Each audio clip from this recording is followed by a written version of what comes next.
이 첫 번째는 5.18과 관련해서 여러 가지 악의적인 그 내용들이 있는데요. 가장 그 먼저 제기된 게 북한 개입설입니다. 그러니까 5.18 또 바뀌고 한국에 들어와 가지고 또 우리 방식으로 바뀐 건데 한국에 들어와서는 이제 이게 민간적으로도 쭉 유행을 하게 되다 보니까 이게 계속 이어져 내려오게 된 거죠.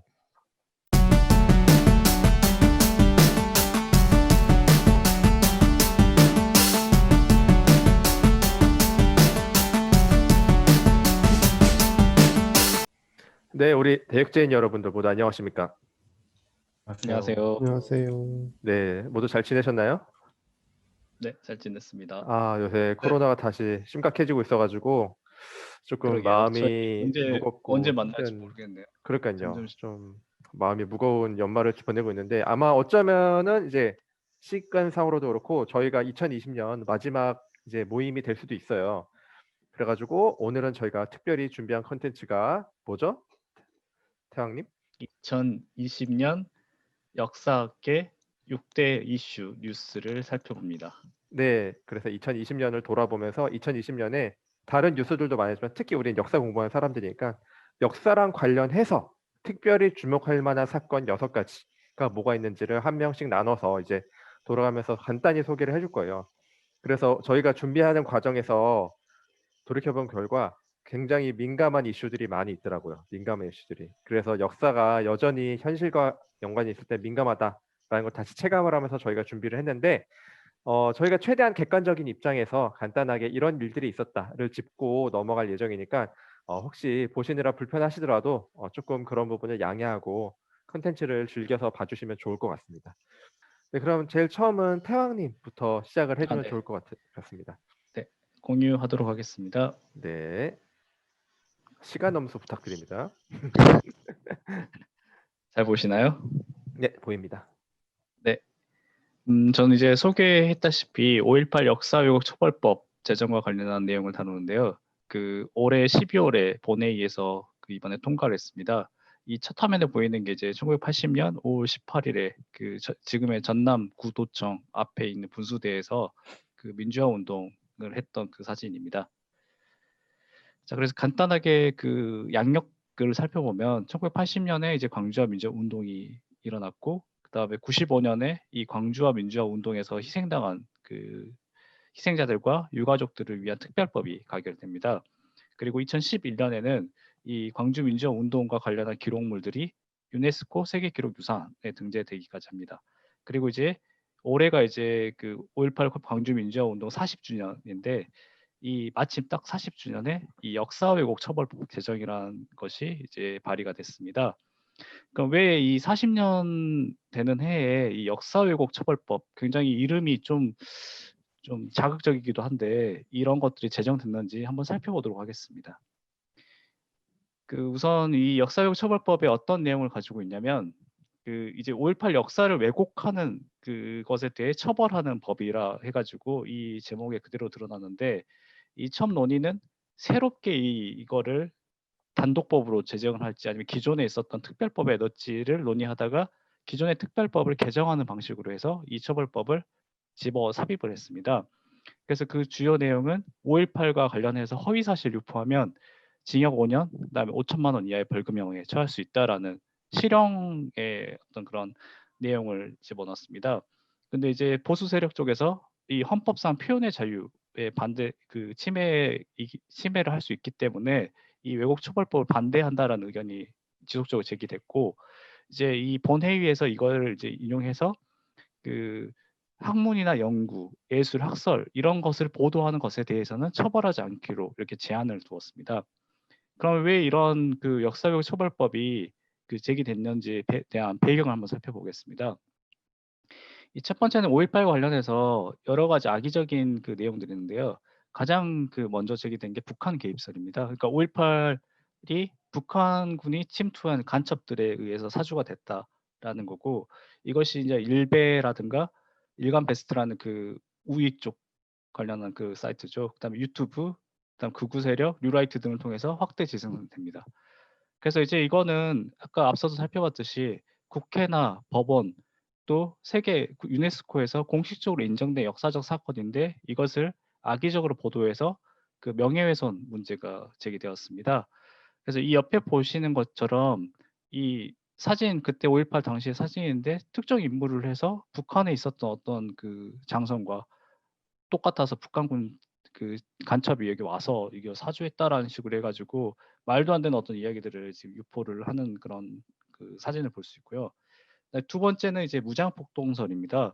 이 무장폭동설은 그 당시에 이제 신군부가 김대중 이제 전 대통령을 이제 감금했는데 이 광주 시민들이 그 김대중 석방을 하는 식으로 이제 그 선동을 그 주도해서 폭동을 일으켰다라는 이야기입니다. 그래서 이제 그 당시 신군부가 5.18 민주화 운동 당시에 이제 이걸 탄압하는 명분으로 했는데요. 이후에 이것이 이제 광주나 전남, 김대중을 비하하는 목적으로 확대 재생산됩니다. 그래서 이 옆에 보는 사진 같은 경우나 뭐 이런 식으로 뭐 좀 약간 악의적인 어떤 그런 사진들을 게재하기도 하고 뭐 전남이나 광주 사람들 비하하는 뭐 홍어라든가 여러 가지 안 좋은 그런 표현들을 이렇게 의도적으로 인터넷에 유포하는 상황을 살펴볼 수 있습니다. 세 번째는 이제 5.18 유공자들이 이제 그 혜택을 주는데 이 혜택이 너무 과도하다라는 식으로 그 악의적인 보도가 나왔습니다. 근데 이제 확인해 보면 사실과 전혀 다른 가짜 뉴스라는 게 파악이 되고요. 그래서 이런 것들이 이제 지속적으로 논란이 제기가 됐는데 결정적인 계기가 된 게 이제 2017년에 전두환이 회고록을 냈습니다. 그래서 이 제목도 혼돈의 시대라고 해가지고 그 1980년 이 목차를 보면 제4장이 이제 5.18 관련한 내용들을 본인이 회고를 쓰는데 목차를 보듯이 굉장히 좀 본인이 이 역사적 사명을 가지고 어쩔 수 없이 그거를 진압했다. 이 폭도들을 진압하기 위해 본인이 나설 수밖에 없었다라는 식으로 해가지고 이제 본인의 어떤 그런 행적을 긍정적으로 찬양하는 그런 내용을 쓰고 있습니다. 근데 결국 이제 이거는 법원에서 왜곡 서술이다라는 판정이 됐고 그래서 이게 판매 금지 처분이 내려져서 이 전두환이 그 말했던 내용들은 부정되게 됩니다. 근데 이것이 이제 단순히 전두환만 해당되는 게 아니라 지만원 씨라는 그 육군 이제 대령으로 이제 애편한 분이 계시는데 이분이 이제 국회 본회의 그러니까 국회에서 열렸던 공청회에서 그 악의적인 말을 합니다. 근데 여기에 이제 관여된 게 그 당시 이제 한국당에서도 김진태, 이종명 의원인데 이 당시에 현직에 있었던 국회의원의 초대를 받아서 왔던 사람이 5.18에 대해서 뭐 북한군이 주도했다거나 뭐 전두환이 영웅이라든가 뭐 폭동이라든가 이런 거를 공식적으로 발표를 하게 됩니다. 이게 문제가 뭐냐면 이미 그 5.18은 민주나 자유와 관련해 가지고 그 가치를 인정받았는데 그 현직 국회의원이 이거를 전면적으로 부정한 어떤 내용들을 그 국회에서 그 자리에서 이렇게 발언한 게 문제가 됐는데요. 결국 이렇게 돼서 이제 역사유고 처벌법이 이제 제정이 됐는데 문제는 이제 뭐냐면 그 이후가 지금 더 문제입니다. 지금 12월에 지금 제정이 됐기 때문에 향후 어떻게 될지는 더 추이를 지켜봐야 되는데 그 올해 8월 달에 지금 이제 그 통합당에 있는 그 김종인 대표가 5.18 묘역을 찾아가서 사죄의 말을 했습니다. 공식적으로. 근데 이제 문제는 뭐냐면 12월 이 법안이 이제 국회에서 그 의결을 됐을 때 반대표가 20표 정도가 나왔는데 그 20표 전체가 다 국민의힘에서 나왔습니다. 그러니까 그 당대표가 했던 행적과는 전혀 다른 어떤 그 행보를 보여주고 있는데 이 이후에 이제 나온 보도들을 보면 이 5.18 역사왜곡 처벌법이 국가보안법이라는 식으로 약간 그 악법이다라는 그런 보도 내지 혹은 그 국민의 어떤 표현의 자유를 침해한다. 혹은 역사에 대해서 국가가 관여하는데 문제가 있다라는 어떤 그런 비판적인 논의들이 지속적으로 제기되고 있습니다. 그래서 이 부분에 대해서는 향후 좀 추이를 지켜보면서 이 역사왜곡 처벌법이 어떻게 그 사회에서 그 통용되는지를 살펴볼 필요가 있다라고 정리를 하고 마무리를 짓도록 하겠습니다. 네, 깔끔하게 그 네. 이슈를 잘 정리해 주신 태영님 감사합니다. 그러면은 요 이슈에 대해서 혹시 자기 생각이라든가 아니면 요런 점들은 몰랐는데 새롭게 알게 됐다라는 것들 아니면 뭐 궁금한 게 있으면은 태영님께 같이 한번 얘기를 나눠 보도록 하면 좋을 것 같습니다. 네. 네, 이게 사실 음. 5.18 부정법 한다고 하니까 천안함 부정법 하겠다고 나온 것만 보더라도 맞아요. 딱 이게 정말 뭔가 양극화에 이런 식으로 맞아. 특정 역사 주제, 특정 어떤 이슈에 대해서. 과거의 이슈에 음. 대해서 법으로 규정한다라는 거는 조금 문제가 있다라고 생각이 되고, 음. 이제 한 가지 좀 추천 아마 아시는 분도 있겠지만 그 나는 부정한다라고 그 영화 있거든요. 이제 영어 제목으로는 디나이얼인데 그게 이제 홀로코스트 부정론을 주장하는 데이비드 어빙이라는 사람이 이제 그 홀로코스트에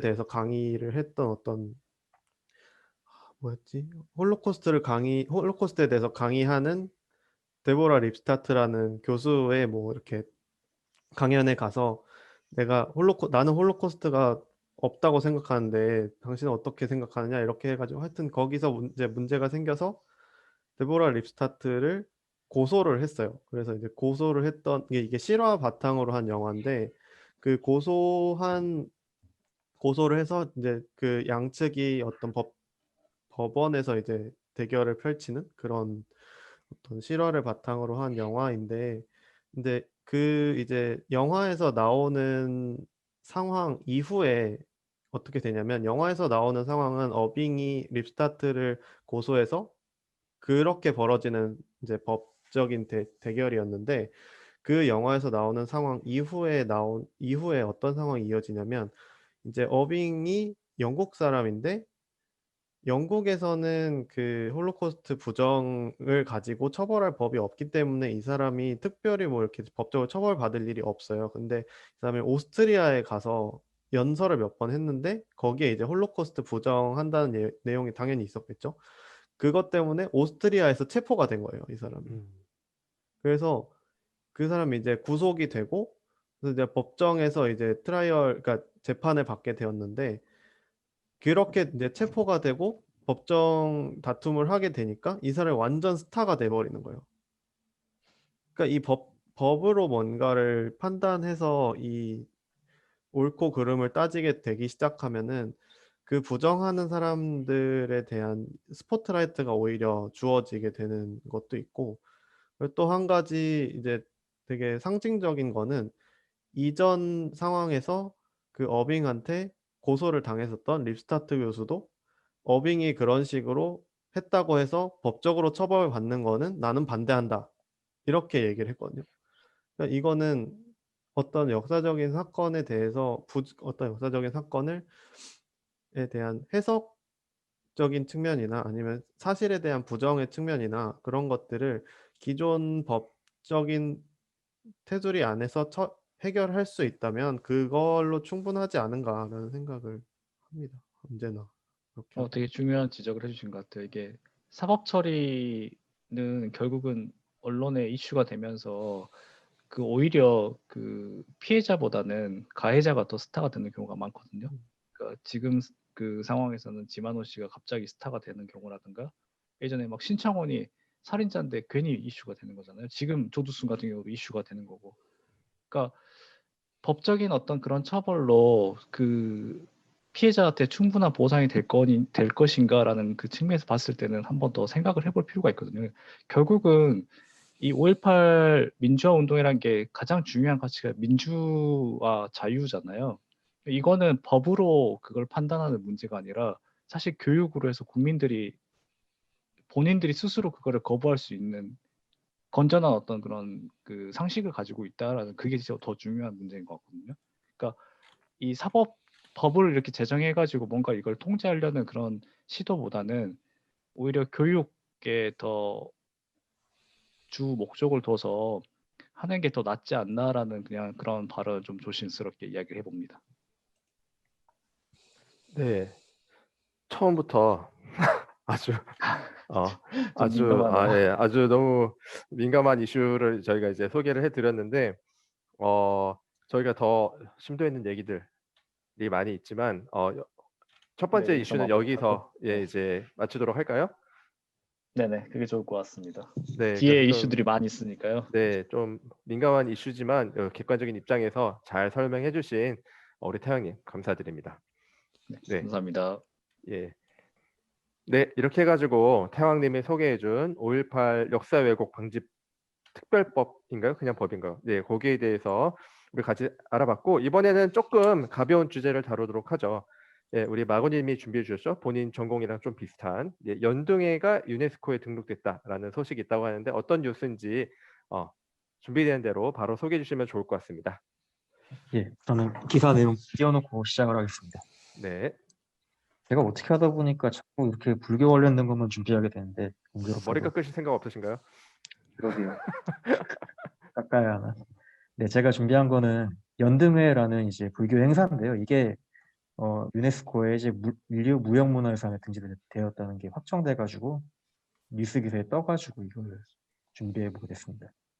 일단 이 연등회라는 행사 자체는 인도에서 유래되었다고 해요. 이게 인도에서 처음에 이제 얘기하는 거는 그 팔관의 그러니까 간단하게 얘기하면 팔관회가 이제 중국으로 넘어와가지고 중국의 팔관회가 다시 또 신라로 넘어오고 그런 과정에서 이제 팔관의 연등회가 같이 생겨가지고 그런 행사를 한 건데, 그러니까 간단하게 얘기하면 이 연등회라는 것 자체가 그 부처님이 오신 4월 초파일 날에 하는 행사라고 이제 4월 15일 날 그때 하는 행사라고 보시면 돼요. 처음에 우리나라에서 했던 거는 신라 경문왕 때가 가장 최초의 기록이고, 그 다음에 이제